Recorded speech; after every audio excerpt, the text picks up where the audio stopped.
entre os trabalhos que eu fiz, eu vou falar o seguinte, a Fiat foi minha graduação e a Nissan foi minha pós-graduação. Eu acho que foi um doutorado. Pode ser, porque eu lembro que eu falava com minha esposa, agora eu vou entender se quem era bom era a Fiat porque ela tinha dinheiro, ou se eu que sou bom porque eu sei fazer as coisas acontecer. Porque ali não tinha tanto dinheiro. Lá não tinha dinheiro. Lá tinha que fazer e assim, o desafio era o seguinte, ou vocês fazem a empresa crescer, ou nós vamos sair do Brasil. Era essa que era a discussão. Não tinha fábrica ainda, né? Tinha fábrica lá, aquele puxadinho dentro da Renault. Que fazia... Fazia a Livina e fazia a Frontier. Naquela época fazia os dois aqui no Brasil. É isso aí. E era o seguinte, ó... E era uma Frontier ruim, hein?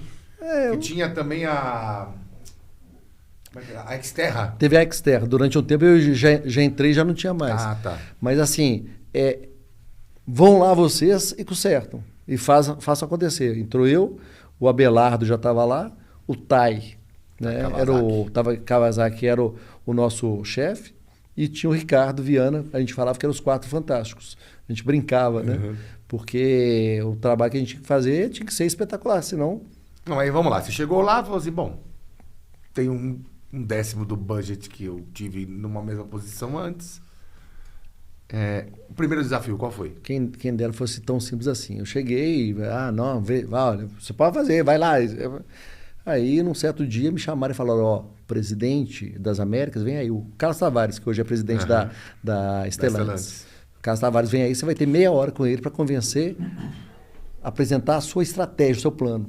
Tinha 2 meses que eu tinha entrado, como é que você tem um plano em 2 meses?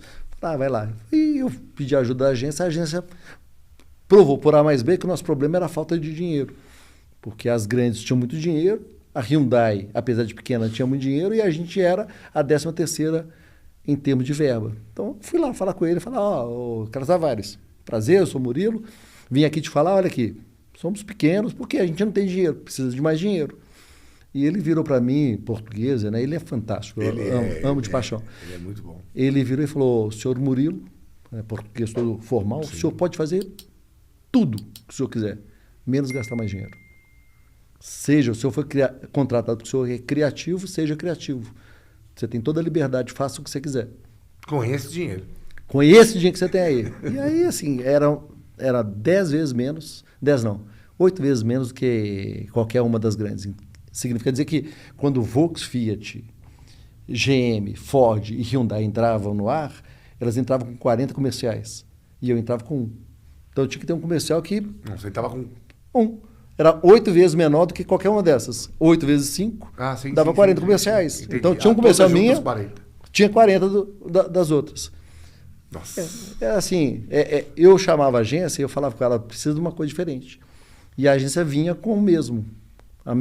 Mudava a receita, mas era sempre, então vou fazer assim. Eu falava, não, gente, tem que ser diferente, tem que ser diferente. Isso não é isso, não é isso, não é isso.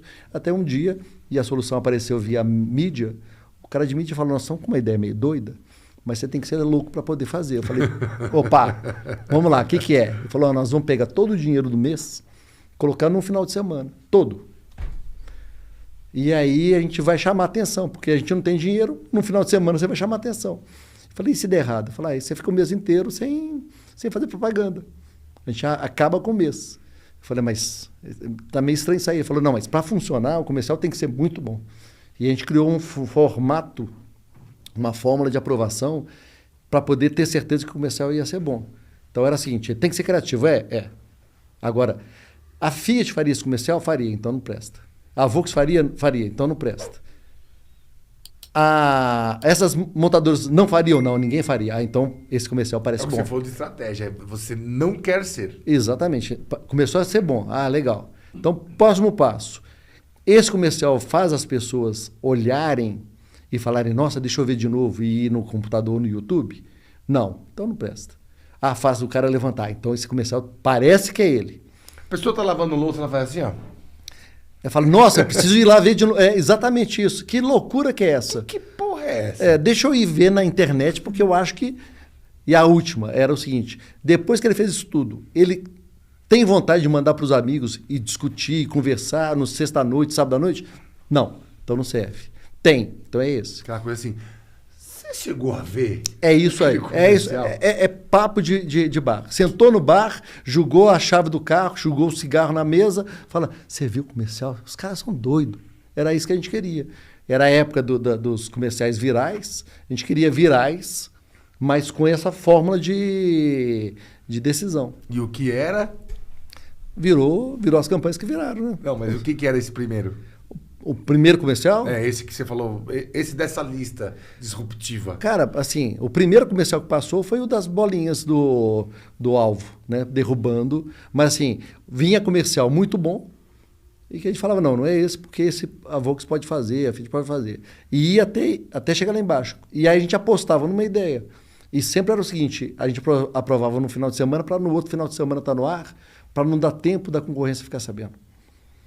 É, porque tem isso também, né? Então tinha toda uma, como você disse, tinha toda uma estratégia de como fazer. E a gente gastava uma semana, na quinta-feira eu estava aprovando o comercial para no final de semana estar no ar. Para entrar na sexta. Com toda a sua verba. Com toda a verba. Entre sexta às 7 horas da noite e domingo às 10 horas da noite. Segunda-feira já não tinha mais dinheiro. Qual foi o primeiro que fez isso? É o comercial do Livina, que era um dos engenheiros que ficava jogando bola. Sabe aquela coisa do cara ficar sentado em cima da prancha e você acerta no alvo, o cara cai dentro da água? Sim, Silvio Santos. Isso. E aí era o Ideia, o Meriva e o Fit. Então o cara da GM falava, pô, a gente investindo e eles estão ganhando prêmio, o que está acontecendo? E embaixo, em vez de ter água, tinha um tubarão, ou tinha ácido, ou tinha fogo. Então os caras iam cair e iam morrer, porque os caras estavam muito chateados, para não falar putos, né? Sim, aí depois vinha o cara da Honda e falava, Honda Fit não, por quê? Por que não? E jogando a bola e errando. Aí vinha o cara da Fiat e falava, vocês não acertam nada. E aí o cara, aí é o clima italiano, falava, mas você não acerta nem a bolinha, ô porpeta, né? E aí acabava o comercial. E aparecia, pense no Nissan. A Nissan tem um jeito diferente de pensar alguma coisa. No caso era espaço, o outro era motor, o outro era não sei o quê. Pense no Nissan. O conceito era, se tem um carro que é muito bom, da concorrência, olha, no dia que você for para a rua, pense e conheça também o nosso carro.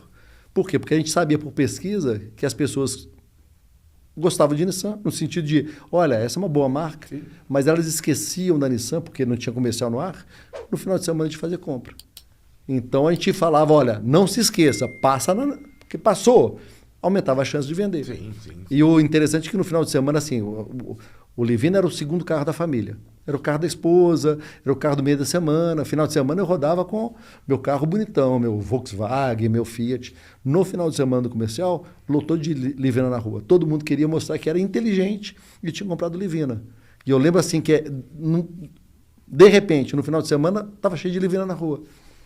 Que era o que a gente precisava. Final de semana, menos carro, mais carro nosso na rua, deu visibilidade. E aí começou...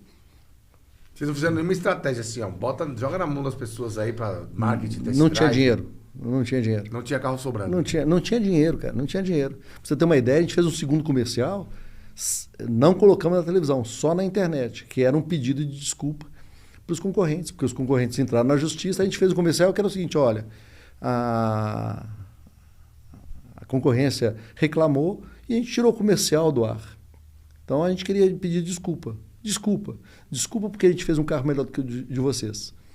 Ou seja, até nisso aí a gente fazia uma trollagem. Sim. Por quê? Porque o que a gente precisava era falem mal, mas falem da gente. Sim. E a gente fazia as campanhas todas sempre em cima de algum fato real. A gente nunca inventou coisa. Sempre ganhamos prêmios. Tá aqui, ó, ganhamos mais prêmios do que vocês. Olha, o nosso carro é mais barato. Está aqui, o nosso carro é mais barato. Olha, o nosso carro tem mais potência. O nosso carro era sempre em cima de algum ponto que mostrava que o nosso carro era melhor do que o da concorrência, para exatamente chamar a atenção.